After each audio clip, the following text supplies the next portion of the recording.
Bienvenue à la centrale photovoltaïque de Bissey-sous-Cruchot, développée par CVE en partenariat avec Énergie Partagée. Autour de nous, nous avons 18 000 modules répartis sur 7 hectares. Ce sont des modules Talesun de 400 watts crête qui totalisent une puissance de 5,5 MW crête sur l'ensemble du site.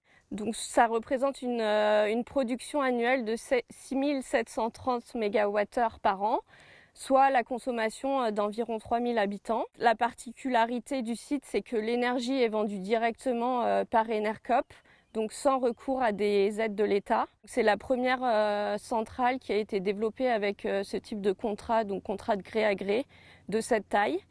En France. L'entretien du site se fait par pâturage, par éco-pâturage. Donc on a un partenariat avec l'entreprise Éco-Mouton, qui a des moutons qui sont présents sur ce site toute l'année. Et en fait, il y a des parcelles qui sont réalisées pour que les moutons pâturent au fur et à mesure la totalité du site. Le soleil de Saône-et-Loire alimente donc les modules photovoltaïques. CVE, pour suivre la performance de la centrale, utilise des sondes d'irradiation, des pyranomètres, qui sont à la fois sur un plan horizontal et sur des plans inclinés, pour vérifier l'irradiation reçue par les modules et donc suivre la performance de la centrale. Nous suivons aussi d'autres éléments de météo, comme la vitesse du vent, la température ambiante, la température sous les modules, pour vraiment caractériser au mieux notre centrale en exploitation et pouvoir améliorer au fil du temps sa production. Ces modules produisent en courant continu à destination d'onduleurs photovoltaïques d'une puissance unitaire de 135 kW qui sont répartis tout au long du site. Il y en a une trentaine. Donc ces onduleurs amènent le courant, le transforment de courant continu en courant alternatif. Ensuite, l'électricité part des onduleurs pour rejoindre les deux postes de transformateurs qui ont chacun une puissance unitaire de 2 MW. Ces postes transformateurs vont élever la tension jusqu'à 20 kV. Ensuite, des transformateurs, nous allons rejoindre le poste de livraison HTA qui marque l'interface avec Enedis, qui marque la frontière avec le réseau de distribution de l'électricité. Bienvenue sur le site du parc éolien de la Chapelle-au-Mans. Sur ce site-là, nous sommes équipés de 4 turbines Nordex N131. Donc c'est des machines qui sont capables de fournir 3 MWh, ce qui nous fait un total de 12 MWh sur le parc.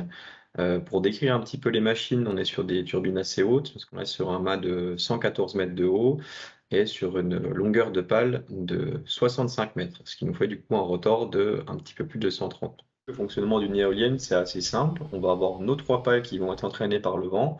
Donc nos pales, comment elles fonctionnent? Elles sont alimentées par des petits moteurs électriques qui permettent en fait de les rentrer ou les sortir du vent. Donc nous, quand on va vouloir lancer une production, on va juste lancer les moteurs pour mettre les pales dans le vent. Donc la force du vent sur ces pales va entraîner une rotation.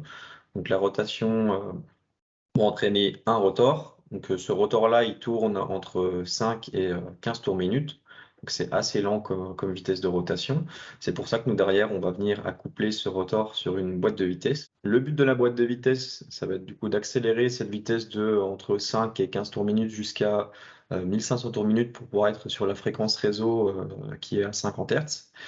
Donc une fois que cette boîte de vitesse a accéléré jusqu'à 1500 tours minutes, on va venir la coupler sur la génératrice. Donc c'est elle qui va vraiment faire le gros du travail parce que c'est là que va se faire la production d'électricité. Donc cette génératrice, elle va nous produire à peu près 690 volts. Ces 690 volts qui vont être envoyés grâce à des câbles jusqu'au pied de la tour. Et dans le pied de la tour, on va avoir deux choses. Donc un convertisseur, donc lui son travail, ça va être de nettoyer un petit peu la production parce que quand on produit de l'électricité alternative avec une génératrice, on produit pas mal de déchets. Et ces déchets-là, il va falloir qu'on les corrige avant de les réinjecter sur le réseau. Donc le convertisseur va faire ce travail-là. Une fois qu'il aura fini son travail de nettoyage, on va donc continuer jusqu'au transformateur. Donc là, on va avoir un transformateur haute tension qui est vraiment dans le pied de la turbine. Et lui, son travail, ça va être de passer du coup de 690 volts jusqu'à 20 000 volts. Donc dès qu'on sort d'une éolienne, on est déjà en haute tension. Donc le but d'être déjà en haute tension, c'est d'avoir le minimum de pertes en ligne possible. Donc ensuite, les 4 machines sont reliées entre elles au niveau du poste de livraison qui est à l'entrée du parc. Et de ce poste de livraison-là, on redonne directement la main à Enedis. C'est-à-dire qu'un câble tiré depuis Gueugnon, depuis le poste sur Enedis de Gueugnon, jusqu'au parc éolien de la Chapelle-au-Mans pour venir récupérer toute la production. Et ensuite, donc, cette production, elle est redispatchée sur Gueugnon et ses alentours. Donc, toute la production qui est faite à la Chapelle-au-Mans est vraiment consommée en local autour de Gueugnon.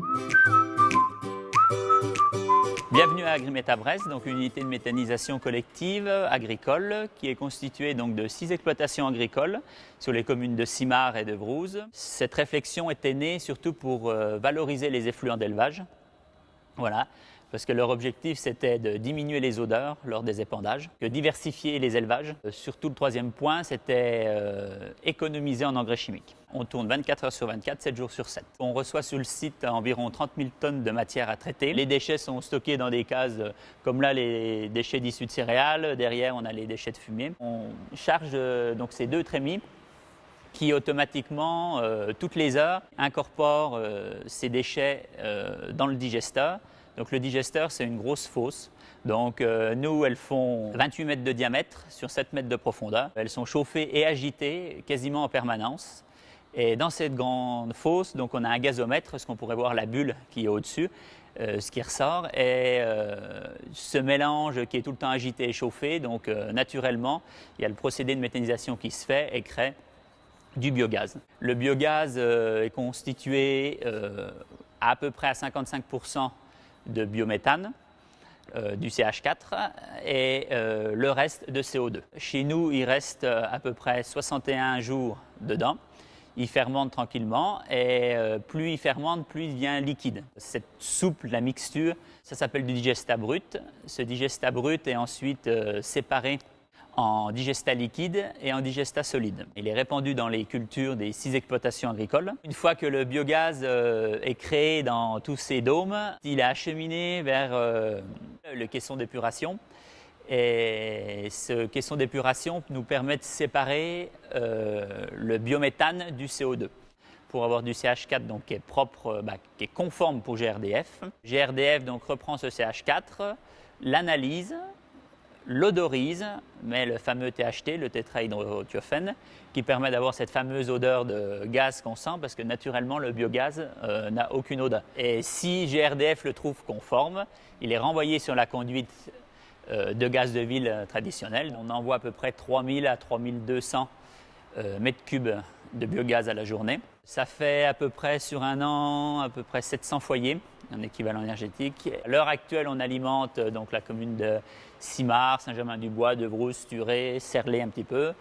Voilà. Et là, GRDF sont en train de refaire des bouclages pour que le biométhane puisse aller, on va dire, de Louhans jusqu'à Pierre-de-Bresse.